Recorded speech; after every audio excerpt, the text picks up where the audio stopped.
All right, time now for our weekly segment, Race in America, with Ashley Banks. Ashley, what do you have on the agenda today? Earlier this week, Jack Dorsey, the CEO of Twitter, spoke to Democratic Representative Ilhan Omar over the phone, telling her he was standing by Twitter's decision not to remove Trump's controversial tweet.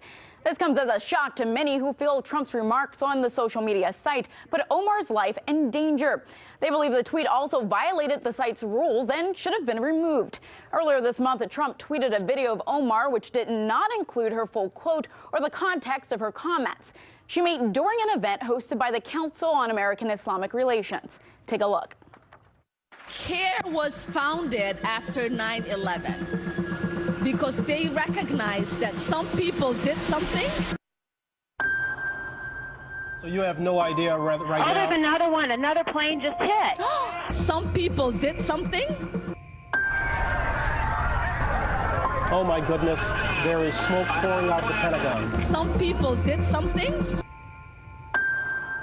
This was taken out of context. Omar stated at the event, quote, "She lived with the discomfort of being a second-class citizen, and frankly, I'm tired of it, and every single Muslim in this country should be tired of it." She added that the council was created after the September 11th attacks because they recognized that some people did something and that all of us were starting to lose access to our civil liberties. As a result of Trump's tweet, Omar was on the receiving end of many death threats. Joining me now to discuss this is Dr. Halal, co-director of Justice for Muslims. Thank you so much for joining me, Dr. Halal. Now, is Jack Dorsey, the CEO of Twitter, wrong here? Trump's tweet put Omar's life in danger. What message would you say this is sending by not removing the tweet? Well, first of all, thank you for having me on the show. And I think it's an absolutely disgusting message that this is being sent to Representative Omar. I mean, we always talk about free speech in this country, but there's also hate speech. There's also hate. There's speech that incites people to violence. And clearly that is what has happened as a result of President Trump's remarks. So it's pretty incredulous that the CEO would even call Representative Omar just to tell her that we're not going to take down the tweet. Basically, your life doesn't matter to us. And you might get killed because of this tweet, but we don't care because of free speech or this perception of what free speech is meant to mean. Now, there has been a proposal put forward to label tweets that violate user guidelines, but allow the tweets to stay up if Twitter determines it's in the public interest. Is this the right move, and how can a tweet that potentially puts someone's life at risk, like Omar in this case, be in the public interest? I really have no idea. I can't imagine on what basis this decision would be made.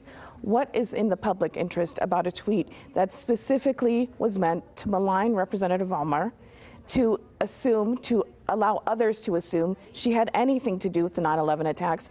What public interest could that be, except for to further criminalize Muslims at large and to show the American community, the American public, that Muslims don't belong in Congress because Muslims are responsible for all acts of terrorism. And just in case you forgot, President Trump will continuously remind Muslims and the American public, even if it means that their lives may be in danger.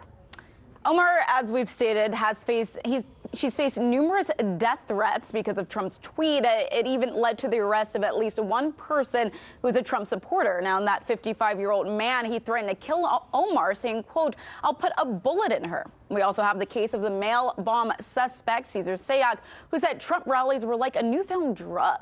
He says he was inspired by Trump. So would you say that Trump is fueling racism and violence? And if so, would you say in this case Twitter is giving a platform to that? Absolutely. And, you know, we should also mention that the New Zealand shooter also mentioned Trump as someone who motivated his attacks on the two mosques. So Trump is absolutely fueling racism. And I think, you know, something I mentioned yesterday is that, you know, the media needs to stop asking, is this racist or Islamophobic? We already know that it's racist and Islamophobic.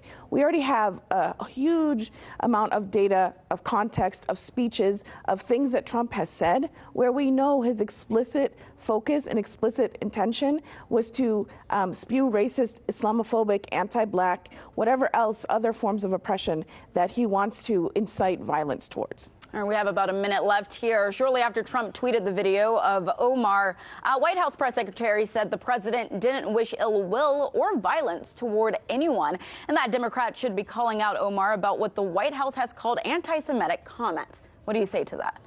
I say that's complete crap. I mean, he has repeatedly tried to malign Muslims. We're talking about the Muslim ban. We're talking about promoting torture at Guantanamo. We're talking about escalation in the use of drone strikes. We're talking about just endless laws and policies that are designed to criminalize, demonize, surveil, torture, kill Muslims. So for him to say that that wasn't his intention, and they actually asked him, what do you think that there's a problem post your tweet and post these death threats? And he said, no, not at all. He doesn't regret it. He doesn't take it back.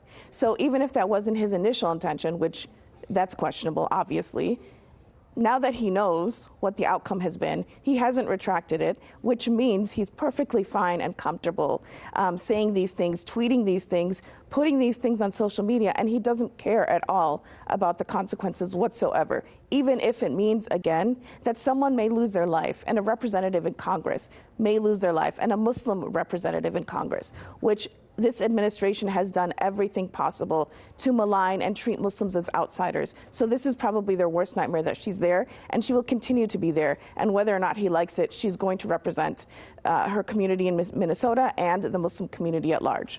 All right, we're going to leave it right there. Thank you so much, Dr. Maha Halal. That's it for Race in America. I'm Ashley Banks. Be sure to follow me on Twitter at Ashley M. Banks, and we'll be back with more right after this. Hey YouTube, thanks for checking out our channel. We hope you enjoyed the video. We have tons of content for you just like this. For more of RT America's one-of-a-kind news and analysis, be sure to subscribe and never stop questioning more.